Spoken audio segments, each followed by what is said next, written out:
Hello world, welcome to this brand new series basics of programming.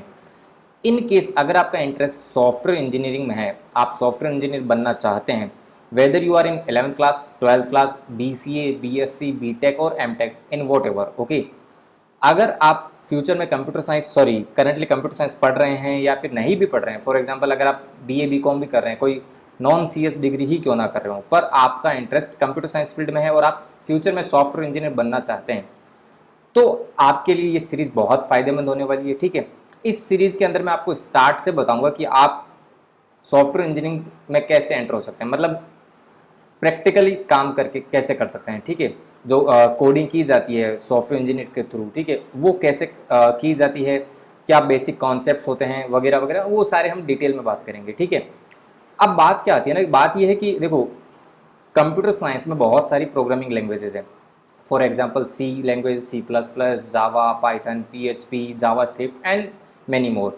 इसका कोई and नहीं है। ठीक है, पर हर एक लैंग्वेज का एक अलग यूज़ है, अलग रिक्वायरमेंट होती है। ओके, तो पर्टिकुलर यूज़ के अकॉर्डिंग उस लैंग्वेज को पिक किया जाता है पर्टिकुलर सॉफ्टवेयर के लिए। ठीक है, पर होता क्या है ना, हर एक प्रोग्रामिंग लैंग्वेज में कुछ बेसिक कॉन्सेप्ट्स होते हैं जो कि कॉमन होते हैं। वो कॉन्सेप्ट कहीं भी चेंज नहीं होते। हाँ, उनको यूज करने का तरीका थोड़ा चेंज हो सकता है, लाइक उनका सिंटैक्स चेंज हो सकता है, डिक्लेरेशन का तरीका चेंज हो सकता है। ठीक है, पर हर एक प्रोग्रामिंग लैंग्वेज में आपको वो देखने को मिलेंगे।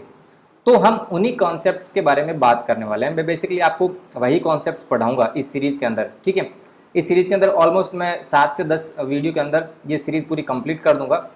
And I personally think, I guarantee you, like आप अगर ये सीरीज़ अच्छे से देखेंगे और साथ में साइड बाय साइड साथ में प्रैक्टिस भी करते जाएंगे इस सीरीज़ के अंदर, जो भी मैं आपको पढ़ाने वाला हूँ। ठीक है, साथ में आपको हर एक वीडियो के बाद में मैं आपको कुछ एग्जाम्पल भी दूंगा, काइंड ऑफ प्रैक्टिस सेट। तो अगर आप उसको करेंगे तो नो डाउट 101% आपकी प्रोग्रामिंग जो है वो धीरे धीरे इंप्रूव होने लग जाएगी।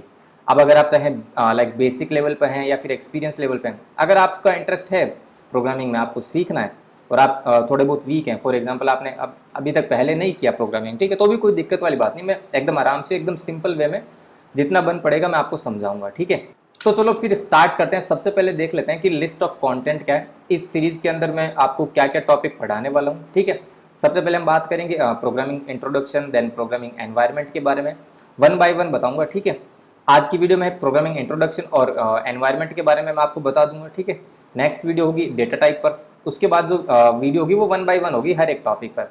तो उसके डेटा टाइप के बाद आता है वेरिएबल एंड कीवर्ड्स क्या होते हैं, एंड देन है लॉजिकल एंड अर्थमेटिक ऑपरेटर्स, इसके बाद आता है इफ एल्स कंडीशंस, देन आता है लूप्स, एंड इसके बाद है string and arrays, and last में फंक्शंस। ये वो कॉन्सेप्ट्स हैं starting from data types to functions.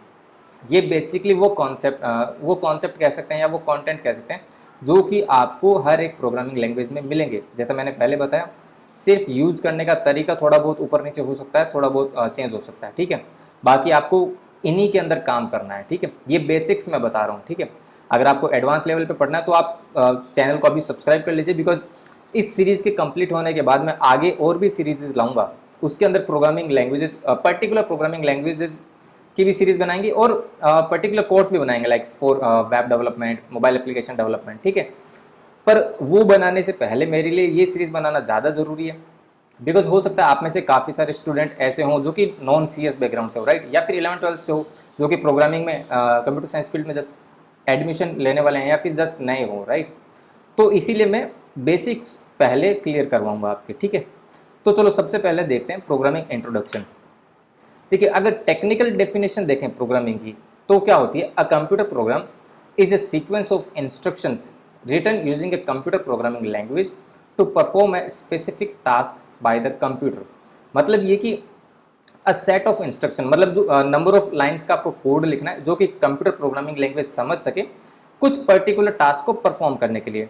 For example, आपको दो नंबर का सम करना है या फिर मल्टीप्लाई करना है, राइट, तो कंप्यूटर के लिए वो एक टास्क हो जाएगा कि दो नंबर का सम करके आपको दे, दो नंबर को मल्टीप्लाई करके आपको दे। ठीक है, देखो इसको मैं प्रैक्टिकली करके दिखाता हूँ आपको। मैंने मान लीजिए ये कैलकुलेटर ओपन कर लिया, अब मैं क्या करता हूँ, 5 × 6 करता हूँ, इक्वल्स टू 30 आता है, राइट। तो कंप्यूटर को क्या इंस्ट्रक्शन मिला, 5 × 6 करना, और आउटपुट जो आ रहा है वो मेरे को यूजर के सामने रखना है। तो जाहिर सी बात है, कैलकुलेटर एप्लीकेशन भी अपने आप में एक सॉफ्टवेयर है। ठीक है, तो यहाँ पर भी कुछ लाइन ऑफ कोड लिखा हुआ है इस सॉफ्टवेयर को बनाने के लिए, जो कि आपसे इनपुट ले रहा है। ठीक है, फॉर एग्जाम्पल मैंने 7 + 3 कर दिया, तो जो आउटपुट आ रहा है जो एक्शन परफॉर्म हो रहे हैं उनके बिहाइंड द सीन कोई ना कोई कोड लिखा हुआ है ना, कि आपके पास पहले इनपुट आया 7, फिर इनपुट आया प्लस मीन्स सम, ठीक है, और फिर बाद में इनपुट आया 3, तो जो भी इनपुट आया उसका आउटपुट यूजर को देना है 7 + 3 = 10। तो ये एक टास्क बन गया कंप्यूटर के लिए, ठीक है। चलो प्रोग्रामिंग क्या होती है मैं इसको आपको थोड़ा और सिंपल वे में बताने की कोशिश करता हूँ, ठीक है। Similar to human interface languages, computer programming languages are also made of several elements, ठीक। For example English has a predefined grammar, right. हम सब जानते हैं कि हाँ इंग्लिश लैंग्वेज में प्री डिफाइंड ग्रामर होती है, हिंदी में भी होती है, ठीक है। Which needs to be followed to write English statement in a correct way, मतलब हम ग्रामर को यूज करते हुए ही तो इंग्लिश का एक सेंटेंस लिख पाते हैं, right, proper. Likewise, most of the human interface languages, Hindi, English, Spanish, French, or whatever, are made of several elements like verbs, nouns, adjectives, verbs, propositions, and conjunction, etc. तो ये वो elements हैं जो कि हर एक हर एक लैंग्वेज में use आते हैं, और इन्हीं एलिमेंट्स को यूज करते हुए हम बात करते हैं, राइट। किसी भी लैंग्वेज में करें, चाहे हिंदी में करें चाहे इंग्लिश में करें, हर एक लैंग्वेज में यही अपने को देखने को मिलता है, यही एलिमेंट्स देखने को मिलते हैं। तो यही एलिमेंट्स कंप्यूटर लैंग्वेज में भी आते हैं, प्रोग्रामिंग लैंग्वेज में भी आते हैं। एलिमेंट्स क्या होंगे, वो डिफरेंट होंगे, जो कि मैंने आपको लिस्ट ऑफ कंटेंट के अंदर बताया, ये एलिमेंट्स होते हैं, ठीक है। हमको इन्हीं को यूज करते हुए कंप्यूटर का प्रोग्राम लिखना पड़ता है to perform a certain task. Okay, now let's talk about programming environment. It means we need to have a set of tools, softwares in our system to start with a programming language.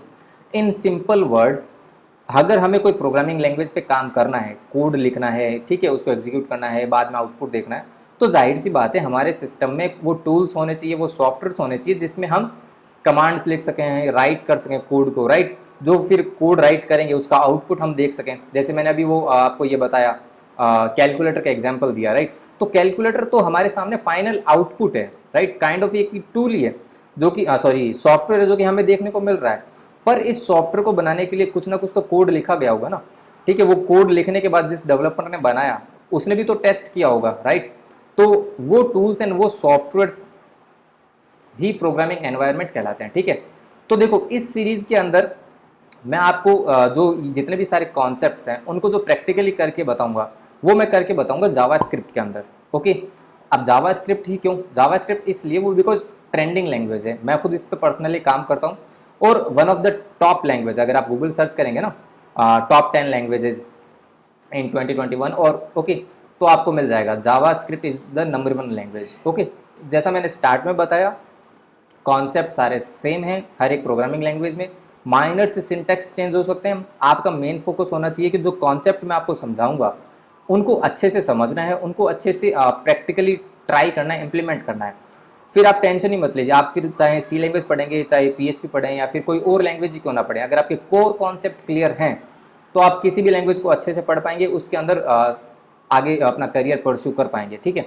तो चलो वापस आते हैं programming environment के बारे में। इस series के अंदर जैसा मैंने आपको बताया, मैं जावास्क्रिप्ट के साथ कंटिन्यू करूँगा। तो यहाँ पर मुझे 2 टूल चाहिए, एक टूल होगा मेरा जिसके अंदर मैं कोड राइट करूँगा, और दूसरा टूल होगा जिसके अंदर मुझे उस कोड का आउटपुट देखने को मिलेगा, ठीक है। तो यहाँ पे जो नंबर 1 टूल होगा कोड राइट करने के लिए वो है विजुअल स्टूडियो कोड। आपको सिंपली गूगल पर जाके सर्च करना है विजुअल स्टूडियो कोड डाउनलोड, नीचे डिस्क्रिप्शन में भी मैं लिंक दे दूंगा, आप वहाँ से भी डाउनलोड कर सकते हैं। विंडोज़, उबंटू एंड लिनक्स के लिए या फिर मैकबुक के लिए, सभी के लिए इसके वर्जन्स अवेलेबल हैं, बिल्कुल फ्री ऑफ कॉस्ट है, ओके। ये हमारे कोड एडिटर के IDE के लिए काम आएगा, मतलब ये एक IDE है, ओके। यहाँ पर हम हमारा कोड राइट करेंगे। सेकंड नंबर टूल होगा जहाँ पर हम हमारा कोड का आउटपुट देखेंगे, तो वो टूल होगा Google Chrome. Google Chrome basically web browser है, आपको एक वेब ब्राउज़र की ज़रूरत है। गूगल क्रोम ही हो ज़रूरी नहीं है, कोई सा भी हो चलेगा, लाइक फायरफॉक्स हो गया, सफारी हो गया, ओपेरा हो गया, राइट। गूगल क्रोम इसलिए बिकॉज नंबर 1 ब्राउज़र है इन द मार्केट, राइट। और यहाँ पे फैसिलिटीज़ हमें ज़्यादा देखने को मिल जाती हैं। अब फैसिलिटीज़ वो मैं आपको आगे की वीडियोज़ में बताता रहूँगा कि किस टाइप से ये हमारे लिए बहुत ज़्यादा यूज़फुल होने वाला है, ओके।